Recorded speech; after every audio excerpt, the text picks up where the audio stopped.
नौशकी का ये इलाका जहां पर बताया जा रहा है कि विस्फोटक से भरी जो एक कार है वो पाकिस्तानी आर्मी के काफिले से जा टकराई। नशकोई में एक बलूचिस्तान में एक बस में जो 90 पाकिस्तानी सोल्जर्स जा रहे थे उनको भी मार दिया।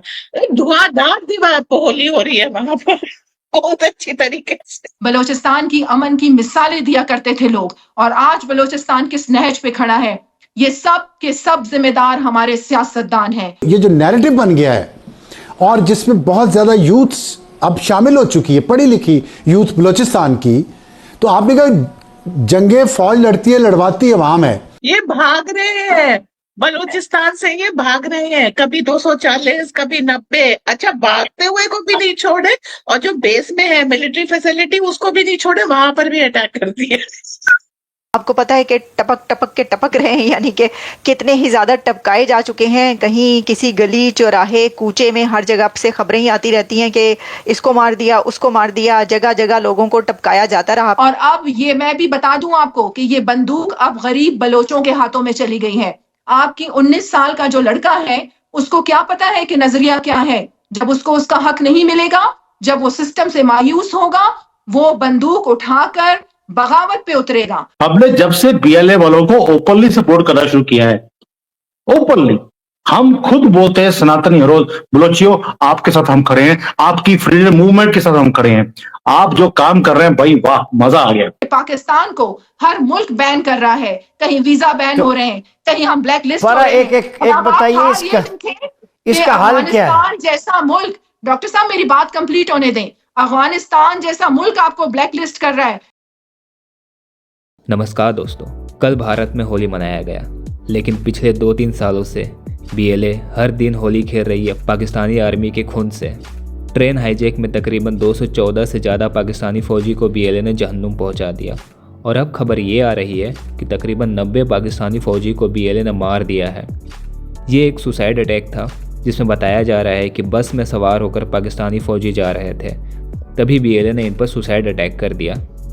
हमेशा की तरह अभी तक पाकिस्तानी मीडिया ये खबर छुपा रही है, लेकिन बहुत जल्द ये खबर इंटरनेशनली सबको पता चल जाएगी।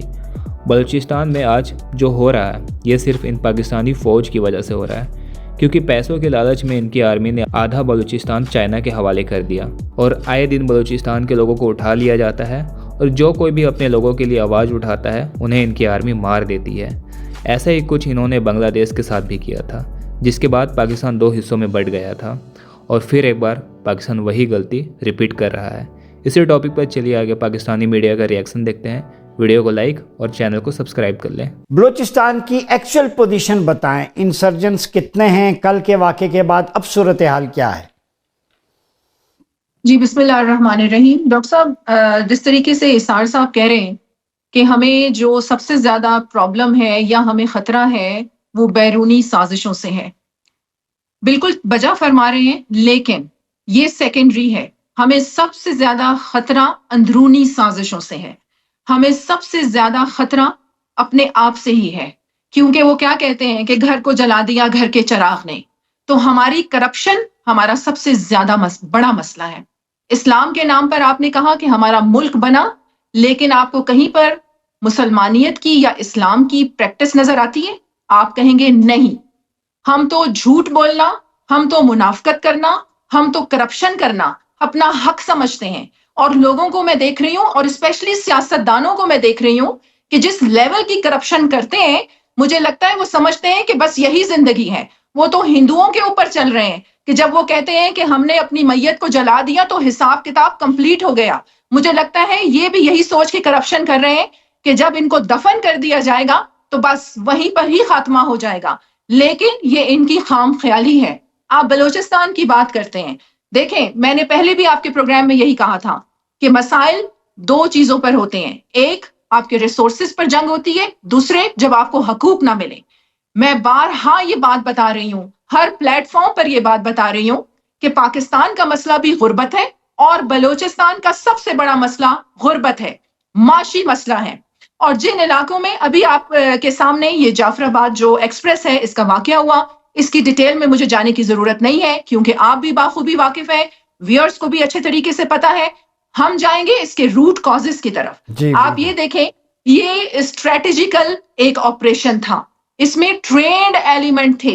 आप मुझे ये बताएं कि ये गरीब लड़के, वैसे भी ये BLA हो, BRA हो, या ये जो भी कैंपेन है, जो भी तहरीक है, जिसकी पुष्ट पनाही हमारे दुश्मन मुमालिक कर रहे हैं, लेकिन आलाएकार तो हमारे ही नौजवानों को बनाया जा रहा है। और ये वाली जो तहरीक और ये कैंपेन और ये मुल्क दुश्मन जो भी कार्रवाइयां हैं, ये अब नवाब सरदार थे पहले, जो मुल्क बदर, खुद साख्ता मुल्क बदरी इख्तियार कर कर बैठे हुए हैं, खुद तो एंजॉय कर रहे हैं, अयाशियां कर रहे हैं, यहाँ अपने गरीब बलोचों को मरवा रहे हैं। और अब ये मैं भी बता दूं आपको कि ये बंदूक अब गरीब बलोचों के हाथों में चली गई है। आपकी 19 साल का जो लड़का है, उसको क्या पता है कि नजरिया क्या है? जब उसको उसका हक नहीं मिलेगा, जब वो सिस्टम से मायूस होगा, वो बंदूक उठाकर बगावत पे उतरेगा। ये अभी अभी की न्यूज है, 1.5 मिनट पहले की। एक जगह और हो गया, और वो नशकोई में, एक बलूचिस्तान में एक बस में जो 90 पाकिस्तानी सोल्जर्स जा रहे थे, उनको भी मार दिया। धुआंधार दीवार होली हो रही है वहां पर, बहुत अच्छी तरीके से। मंजरी जी, भैया सोच के देखिए, एक बस पे 50 लोग जाते हैं, ये अपनी दुम दबाकर भाग रहे हैं। ये भाग रहे हैं बलूचिस्तान से, ये भाग रहे हैं, कभी 240, कभी 90। अच्छा, भागते हुए को भी नहीं छोड़े, और जो बेस में है मिलिट्री फैसिलिटी, उसको भी नहीं छोड़े, वहां पर भी अटैक कर दिए।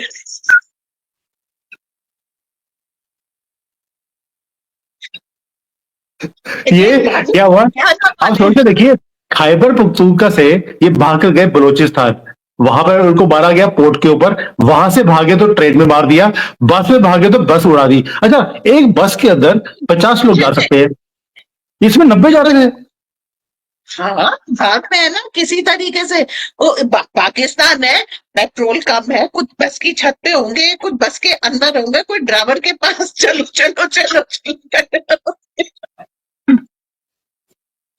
ये तो बोनट पे बैठ के भी भाग सकते हैं। चिपक चिपक के जा रहे हैं कि हमें ले जाओ, और वहां पर भी छोड़ा नहीं है BLA वालों ने। भाई, हमने जब से BLA वालों को ओपनली सपोर्ट करना शुरू किया है, ओपनली, हम खुद बोलते हैं सनातनी हरोज बलोचियों, आपके साथ हम खड़े हैं, आपकी फ्रीडम मूवमेंट के साथ हम खड़े हैं, आप जो काम कर रहे हैं भाई वाह, मजा आ गया। इसलिए बलोचियों, ये हैप्पी होली करते रहिए पाकिस्तान आर्मी के साथ, ये डिजर्व करते हैं। और ये इस नहज पे पाकिस्तान और बलूचिस्तान को पहुंचाने वाले हम सियासतदान हैं। हमारे पेट ही नहीं भर रहे, हमारी तो करप्शन से ही जान नहीं छूट रही। बलूचिस्तान का आप हाल तो देखें। मैं और मेरी टीम, जहां आपने ईमान पाकिस्तान तहरीक का नाम लिया, हमने ईमान पाकिस्तान तहरीक का ऐलान किया, क्योंकि जब हमने ये देखा कि पाकिस्तान को हर मुल्क बैन कर रहा है, कहीं वीजा बैन हो रहे हैं, कहीं हम ब्लैक लिस्ट हो रहे हैं। एक बताइए, इसका हाल क्या है? अफगानिस्तान जैसा मुल्क, डॉक्टर साहब मेरी बात कंप्लीट होने दें, अफगानिस्तान जैसा मुल्क आपको ब्लैक लिस्ट कर रहा है, जिनको 40 साल से ज्यादा हमने पनाह दी। बलूचिस्तान का हाल आप देखें कि अफगानियों को हमने पनाह दी तो हमारा हाल क्या हो गया। बलूचिस्तान की अमन की मिसालें दिया करते थे लोग, और आज बलूचिस्तान किस नहज पे खड़ा है। ये सब के सब जिम्मेदार हमारे सियासतदान हैं। और यहाँ पर मैं प्राइम मिनिस्टर को भी ये कहती हूँ, प्रेसिडेंट को भी ये कहती हूँ, और बलूचिस्तान के चीफ मिनिस्टर को भी ये कहती हूँ, आपका पॉइंट आ गया, खून बहेगा, ये आपके कंधों पर जिम्मेदारी है, जिम्मेदारी बिल्कुल आसान बात नहीं है। बिल्कुल। और बलूचिस्तान का डॉक्टर साहब मसला माशी मसला है, गुर्बत का मसला है। क्या ये जितने भी असेंबलीज में बैठे हुए हैं, क्या ये यूके से आए हुए हैं, क्या ये पेरिस से आए हुए हैं, या ये पंजाब से आए हुए हैं? ये सारे बलोच अपने नवाब सरदार, अपने अपने इलाकों के सरबराहान हैं। क्या छोटे छोटे इलाके इनसे नहीं संभलते? अब आप इनके घर देखें, आप इनकी अयाशियां देखें, आप इनकी गाड़ियां देखें, आप इनके इस्लामाबाद और कराची में घर देखें। इनके बच्चे तो बाहर पढ़ रहे हैं, इनके इलाके के गरीब लोगों के पास कुछ नहीं है, जूता नहीं है उनके पाँव में। आप गवादर की बात करते हैं, आए मैं गवादर के चंद हजार लोग आपको दिखाऊं जिनके पास साफ पीने का पानी नहीं है, और यूके और यूएस में बैठे हुए लोग गवादर के नाम पर अरबों रुपए कमा रहे हैं। आप जब उनको लोगों को हकूक नहीं देंगे, वो लोग क्या करेंगे? बंदूक नहीं उठाएंगे तो क्या करेंगे? और यहाँ मैं बार बार अपने सियासतदानों को, मैं खुद भी एक सियासतदान हूं, मैं ये कह रही हूं कि होश के नाखून लें। आज जिस नहज पे बलूचिस्तान पहुंचा, पाकिस्तान पहुंचा, इसके जिम्मेदार सियासतदान हैं।